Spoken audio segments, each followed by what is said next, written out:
একটা নতুন সকালে তোমাদেরকে স্বাগত জানাই। তো আমরা আজকে চলে এসেছি শ্যামসুন্দর বাড়িতে। তো চলো ভেতরে গিয়ে দেখি কি আছে না আছে। এখন আমরা এসেছি শ্যামসুন্দর মন্দিরে, যেখানে নিত্যানন্দ প্রভুর বিবাহ স্থান। তো আগে জেনে নি এই নিত্যানন্দ প্রভু কে। নিত্যানন্দ প্রভু নিতাই নামেও পরিচিত। গৌড়ীয় বৈষ্ণব ভাষ্য অনুসারে শ্রীকৃষ্ণের অগ্রজ বলরামের অবতার। তিনি ছিলেন শ্রী গৌরাঙ্গ মহাপ্রভুর প্রধান ও অন্তরঙ্গ পার্ষদ বা সঙ্গী। তাদের দুজনকে একত্রে গৌরনিতাই বা নিমাই নিতাই নামে অভিহিত করা হয়। নিত্যানন্দ বৈষ্ণবীয় পঞ্চতত্ত্বের একজন। এখন যে জায়গাটা আপনারা দর্শন করছেন এটি হলো নিত্যানন্দ প্রভুর বিবাহ স্থান। মহাপ্রভুর নির্দেশে সংসারে কৃষ্ণ নাম প্রচারের জন্য 1519 সালে বর্ধমান জেলার সূর্যদাস সরখেলের দুই কন্যা বসুধা ও জাহ্নবী দেবীর পাণিগ্রহণ করেন নিত্যানন্দ। তখন তার বয়স ছিল 56 বছর। তারপর কুঞ্জবাটিতেই বর্তমান খর্দায় সংসার। এখন যে মন্দিরটি আপনারা দর্শন করছেন সেটি শ্যামসুন্দর মন্দির, যার অধিষ্ঠাত্রী দেবতা হলে গৌর ও নিতাই।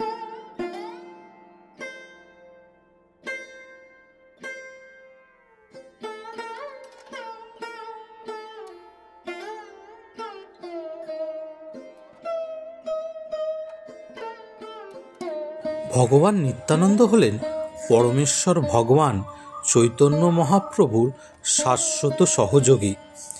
নিতাই বা নিত্যানন্দ ছাড়া নিমাই ও চৈতন্য মহাপ্রভু নামটি খুব কমই নেওয়া হয়েছে। এখন যে জায়গাটা আপনারা দর্শন করছেন সেটি মহাপ্রভুর বিশ্রামস্থল। এখানেও প্রচুর লোক সমাগম হয়ে থাকে। এখানে মহাপ্রভুর চরণযুগল অবস্থিত। এখন যে মন্দিরটি দর্শন করছেন এটা ঝলক মহাপ্রভুর মন্দির নামে বিখ্যাত, যেখানে দরজার কপাট বন্ধ থাকে এবং ঝলক দর্শন দিয়ে মহাপ্রভুকে আবার সেই দরজার কপাটের পেছনে রাখা হয়। মন্দিরটি খুবই পবিত্র এবং শান্ত নির্স্থান। এখানে মহাপ্রভুর কিছুক্ষণের জন্য দরজাটা খোলা হয়েছিল, আপনারা দেখতে পেলেন। তারপর আবার দরজাটা বন্ধ করে দেওয়া হয়েছিল। সব লোকেরা অপেক্ষা করছিল কখন মহাপ্রভুর দর্শন পাওয়া যায়। তো এখানে মন্দিরে ভিডিও করা অ্যালাউ নয়, কিন্তু তাও আমাদের জানি না ক্যামেরাটা কিভাবে অন রয়ে গেছিল, যার জন্য ভিডিওটা হয়ে গেছে। এখন আমরা চলে এসেছি বৃন্দাবন চন্দ্র রাধা মাধবের মন্দিরে। আজ আমরা এসে পৌঁছেছি গুপ্তিপাড়ায়। গুপ্তিপাড়া মানে যেখানে বাংলার প্রথম বারোয়ারি পূজার প্রচলন হয়। তবে গুপ্তিপাড়ার এই স্থানটা বৈষ্ণবদের জন্য একটি তীর্থক্ষেত্রও বটে। গুপ্তিপাড়ার প্রধান বিখ্যাত উৎসব হলো দোল ও রথযাত্রা। 279 বছরের প্রাচীন বৃন্দাবন চন্দ্রের রথযাত্রা শুরু হয় রাজা কৃষ্ণচন্দ্রের সময়। বৃন্দাবন মঠের সামনে থেকে বাজার পর্যন্ত দীর্ঘ 1 মাইল পথের দুধারে মেলা বসে। উল্টো রথের আগের দিন ভান্ডার লুট উৎসব ও ধুমধামের সাথে পালিত হয় এখানে। প্রথা অনুযায়ী ভোগ নিবেদন করার পর ভক্তরা ভোগ লুট করে নেন। বাংলার ঐতিহ্যশালী ও বড় রথগুলির মধ্যে গুপ্তিপাড়ার রথ অন্যতম। পূর্ব ভারতের নানা অঞ্চল থেকে রথের রশি টানার জন্য মানুষ আসেন। বৃন্দাবনচন্দ্র মঠে রয়েছে 4টি বৈষ্ণব মন্দির: বৃন্দাবনচন্দ্র, চৈতন্য, রামচন্দ্র এবং কৃষ্ণচন্দ্রের মন্দির। রামচন্দ্র মন্দির বাংলার টেরাকোটা স্থাপত্যের নিদর্শন। এই 4টি মন্দিরের সমষ্টিকে বলা হয় গুপ্তিপাড়ার মঠ। গুপ্তিপাড়া ও পার্শ্ববর্তী বৈষ্ণব সংস্কৃতির দ্বারা প্রভাবিত। এছাড়া বৃন্দাবন মঠের নিকট প্রাচীন দেশকালী মাতার মন্দিরও আছে। দেশকালী মাতা গুপ্তিপাড়ার অধিষ্ঠাত্রী দেবী। কালী পুজোর দিন নতুন মাটির মূর্তি এনে পুজো করা হয়। পরে শুক্লা দ্বিতীয়ার দিন মূর্তির কেশ, কাকন, কেউর, কেপল প্রভৃতি কেটে নিয়ে বাকি মূর্তি গঙ্গায় বিসর্জন দেওয়া হয়। খণ্ডিত অংশগুলি একটি আধারে রেখে সারা বছর তান্ত্রিক মতে পুজো করা হয়। এই মন্দিরে আধার ছাড়া কোনো দেবদেবীর মূর্তি নেই। গুপ্তিপাড়ার রাজমোহন রায়ের সঙ্গীত, শিক্ষাগুরু কালী মির্জার জন্ম, এছাড়া বিখ্যাত কবিয়াল ভোলা ময়রা, বিজ্ঞানী ইন্দুমাধব মল্লিক, নবাব সিরাজদৌল্লা সেনাপতি মোহনলালের জন্মস্থান হিসেবেও স্বীকৃত। বাংলার মিষ্টান্ন গুপ সন্দেশ উদ্ভব হয় এই গুপ্তিপাড়াতে। তাছাড়া প্রথমে যেটা বলেছিলাম আপনাদের, যে বাংলার প্রথম বারোয়ারি পূজার প্রচলন হয় এই গুপ্তিপাড়ায়। এটি বিন্ধ্যবাসিনী জগদ্ধাত্রী পুজো নামে প্রচলিত। 1760 সালে কয়েকজন ব্যক্তি স্থানীয় সেন রাজাদের প্রচলিত দুর্গাপুজোয় অংশ নেননি এবং নিজেরাই পূজা করার মনস্থির করেন। 12 জন ব্যক্তি মিলে প্রতিষ্ঠা করেন বিন্ধ্যবাসিনী বারোয়ারি পূজা। এখানে প্রাচীন সংস্কৃত ও শিক্ষাকেন্দ্র হিসেবে নানা টোল গড়ে উঠেছিল। সংস্কৃত ভাষার শিক্ষাবিদ ও টোলের পণ্ডিতেরা বসবাস করতে থাকেন গুপ্তিপাড়ায়। এই সংক্রান্ত বহু পুঁথি স্থানীয় সরকারি গ্রন্থাগার ও শিশিরবাণী মন্দির পাঠাগারে সংরক্ষিত আছে। আজকের পুরো ভিডিওটি আমরা উৎসর্গ করছি আমাদের মহাপ্রভুর চরণে। তোমরা দেখতেই পাচ্ছ আমরা যে মন্দিরটিতে এখন এসে উপস্থিত হয়েছি, সেখানে জগন্নাথ মন্দির, রামচন্দ্রের মন্দির, কোথাও বা মহাপ্রভুর মন্দির, যেন এক বৈষ্ণব তীর্থক্ষেত্রে নিজেদের রাঙিয়ে তুলেছি নতুন রঙে। তো মন্দিরের সারা গায়ে টেরাকোটার কাজ এবং অপূর্ব নিদর্শন। মন্দিরটায় আসলে পরে মন পবিত্র হয়ে যায়।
বন্ধুরা এখানে তোমরা মন্দিরটা দেখলে খুব ভালোই লাগলো। কিছুক্ষণের জন্যই আমরা এই মন্দিরে এসেছিলাম, কারণ অনেক বেলাই হয়ে গেছে, আমাদের বাড়ি যেতে অনেক রাত হয়ে যাবে। তো খুবই ভালো লাগলো এখানে, সত্যি মানে পোড়া মাটির তৈরি এত সুন্দর মন্দির। হ্যাঁ, আস্তে আস্তে ধ্বংসের দিকেই যাচ্ছে, কিন্তু তাহলেও খুব সুন্দরভাবে এরা এখনো পর্যন্ত সার্ভিস দিচ্ছে। যারা এখানে আছেন তাদের মানে পুরোহিত কিংবা তোমার যারা এখানে সেবায়েতে আছে কাজে, তাদের সাথেও আমরা অনেক কথা বলেছি, সেটা সবই তোমাদের সাথে আমরা শেয়ার করলাম। আশা করছি তোমাদের খুব ভালো লেগেছে। তো সত্যি ভালো লেগেছে, এখানকার অনেক লোকই বলেছে দাদা আবার আসবেন। হ্যাঁ, অবশ্যই আমরা আবার আসবো। তো নিশ্চয়ই তোমাদেরও ভালো লেগেছে। তো তোমাদের ভালো লাগলে অবশ্যই লাইক কমেন্ট করে জানিও। আর প্রত্যেকটা ভিডিও শেষে যেটা বলি, আমরা এখানে প্রচুর বাইরের দিকে এসে আমি কথা বলছি, তো কেওয়াস হচ্ছে একটু, যেটা বলে থাকি আমাদের যদি কোনো ভুলভ্রান্তি হয় কিংবা তোমাদের জানা এমন কিছু জায়গা যেগুলো আমরা জানলে সেখানে গিয়ে ভিডিও করলে আমাদের ভালো হবে, তো সেইগুলো তোমরা কিন্তু আমাদেরকে মেসেঞ্জারে কিংবা আমাদের কমেন্ট করে জানাতে পারো। আর আরেকটা কথা বলি, যারা যারা এখনও পর্যন্ত সাবস্ক্রাইব করোনি তারা কিন্তু সাবস্ক্রাইব করে দিও, পাশে থাকা বেল আইকনটি প্রেস করে দিও। তো আজকে এখানে স্টপ করছি, এবার আমরা বাড়ির দিকে এগোই। তো চলো আবার দেখা হবে অন্য কোনো ভিডিওতে। তো চলো আজকের মতো টাটা।